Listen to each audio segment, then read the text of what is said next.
If I hadn't thought about it 5 years ago and someone said to me, you've been running an organisation and putting food on the table for 60,000 people a year, I just would have thought they'd gone crazy. But here we are, and that's how the journey began. And it began in a very odd way. And I like to call it by divine appointment, because I accidentally ended up in the pantry one day when there'd been a bit of a crisis. And while I was there, I just had a sense in myself that I needed to spend more time in there, put more time and energy into the place. At the time, we were operating out of a church office. And the pastor came to me and said, we can't sustain this any longer. It's just getting way too big. It was crunch time. We had to make a decision on what we were going to do. And I decided that I was going to take it out on my own. And at that time, I didn't know how I was going to do that, what that looked like.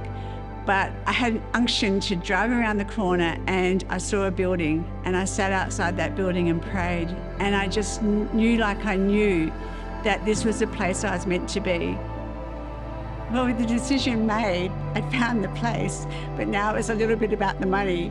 And I knew how much the rent was going to be, and it was quite high. I had about $3,000 in the bank account, and I was just thinking, wow, this is really a step of faith. But I knew I had to do it. So the building, it was imposing actually, and it was overwhelming when we walked in. 270 square meters of concrete and walls with nothing in it.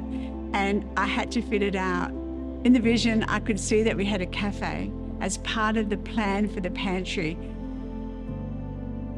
I rang a girlfriend, Dee, and I said, how about you open up a cafe and be part of the pantry and what we want to do? And straight away, she just said, yeah, I'm in. I can see it. She just wanted to be part of the vision and part of the fact that we were going to make a difference in serving people and helping them put food on the table. Has the journey been easy? Not at all. There's been times when I've felt so totally alone, times when I felt like I just couldn't do this. And then I get a family coming in with young kids, and the kids get so excited because they're putting ice creams into their boxes, or we've got a special toy that we can give them. Or a mother comes in who's crying because she can't feed her family and pay rent or pay a mortgage.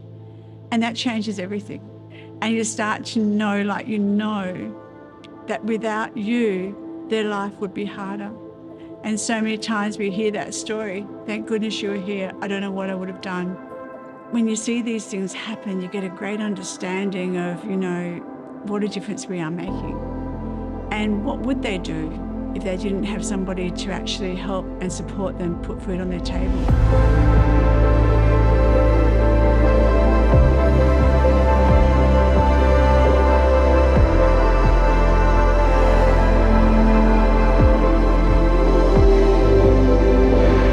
Help comes in so many different ways, and I just truly believe that sometimes we think it's only money, and sure, we need money, we're self-funded, we need money.